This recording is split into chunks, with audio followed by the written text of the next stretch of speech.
I am a research analyst in the electric utility industry. Most of our clients of IDC Energy Insights are electric utilities and some vendors also that sell into that space. So I spend a lot of time talking to people at different utilities throughout the country and in some cases throughout the world about the issues that I cover, which include energy storage and distributed generation and the integration of DG and integration of distributed solar.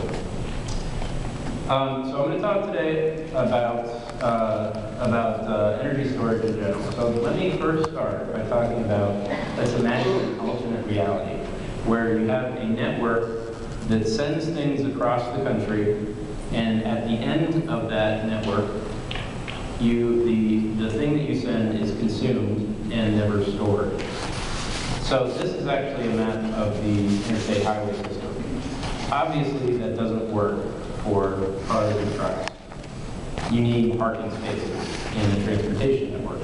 However, the electricity system does not have any parking spaces.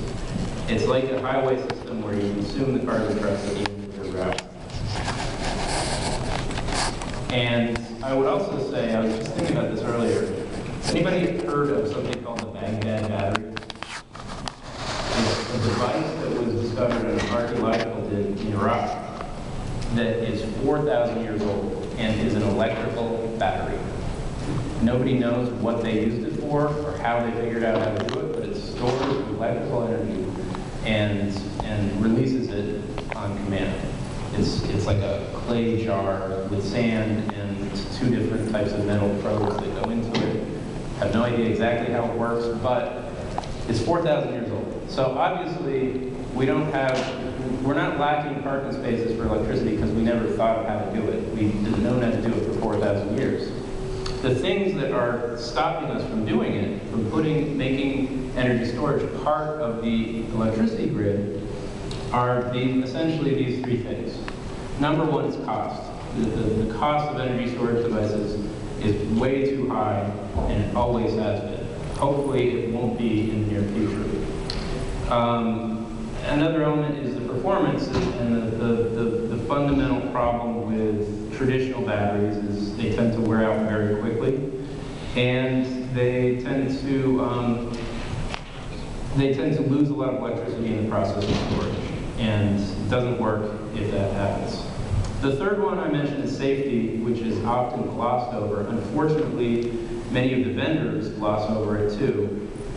Make a nod towards it, but don't internalize the fact that anytime you store electrons, anytime you try to put electrons close together in some form, in any form, you have a very significant safety issue that has to be engineered around. If you don't engineer around it correctly, you will never sell to the utilities industry.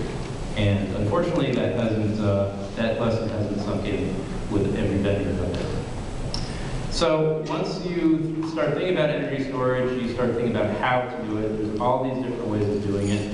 The most common is gravitation. Of the way I listed it here is gravitation. We have over 100 gigawatts of pumped hydro capacity throughout the world. Most of it in Europe, but a lot of it being built today in China. Pumped hydro, as you see in the next few slides, is the cheapest method of doing it. And if you have a government that has control over things and has the willpower to do it, it's relatively easy to build pumped hydro. If you have a democracy where people tend to complain about large amounts of water being stored right above them in an earthquake zone, for instance, it's very hard to build it. And of these, the ideal would be what I call a bucket of electrons, which is essentially what an ultracapacitor is.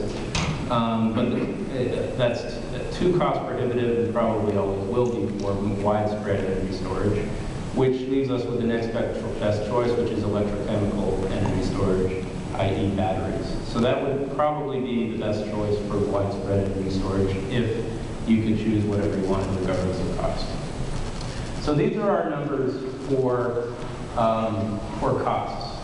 And this is something that I track regularly as part of my job. I used to provide the information that the Electricity Storage Association utilized us to do their version of these charts.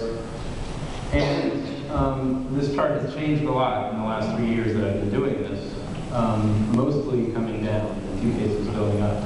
So I've got two different tables here. Oh, thank you.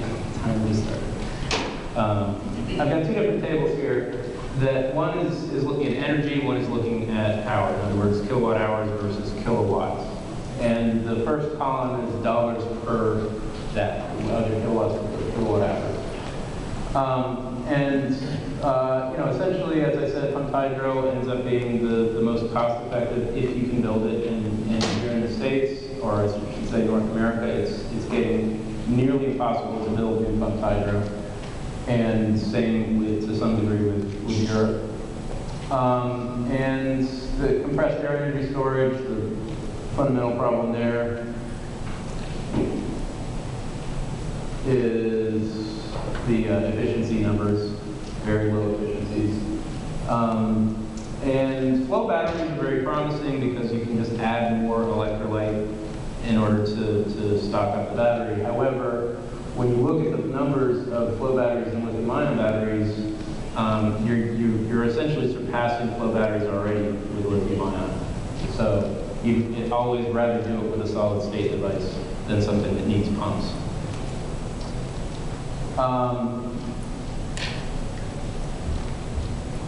So let me just briefly talk about a couple of these chemistry types for batteries.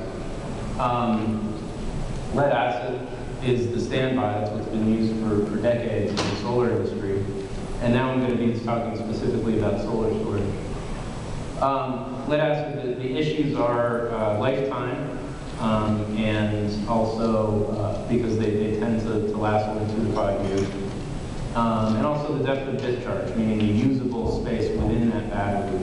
I said 25%. Depends on how you're using them, but you have very little. In your car starter battery, for instance, you're only using 10–15% of that battery capacity every time you're charging and recharging.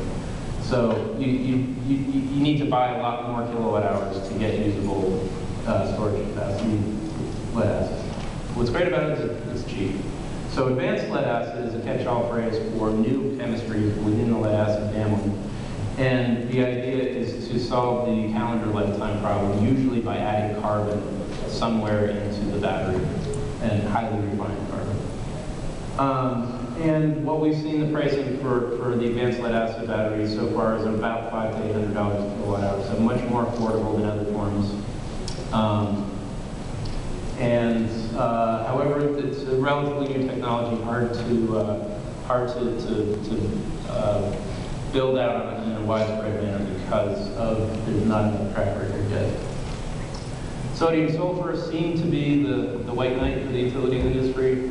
Unfortunately, it looks like the NGK Insulators, the Japanese company that's doing it, has essentially, it looks like, and I don't have confirmation of this, but it looks like they're pulling out of that market.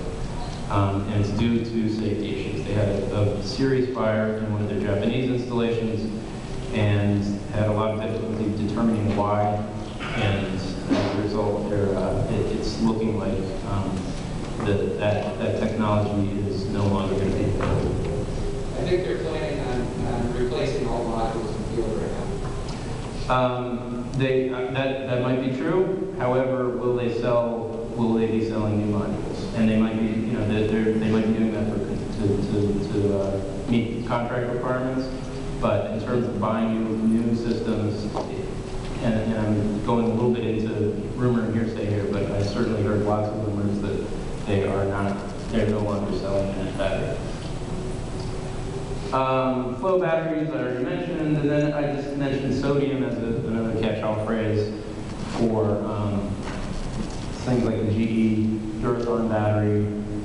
Also, very early stage in terms of rollout and not much track record, but the promise of much cheaper batteries.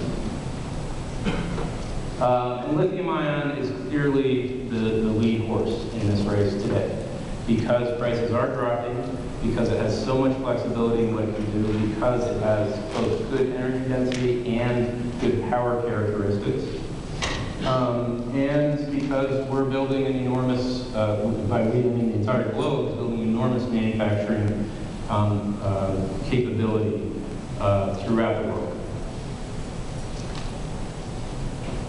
So this is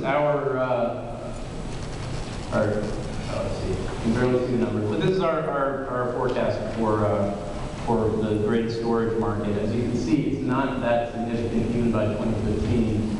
The number there is 640 megawatt hours by 2014. There's a forecast that might be completely wrong, but if you compare this to the electric vehicle forecast, the battery market for electric vehicles, you end up with, this is dwarfed by the potential market for electric vehicle batteries.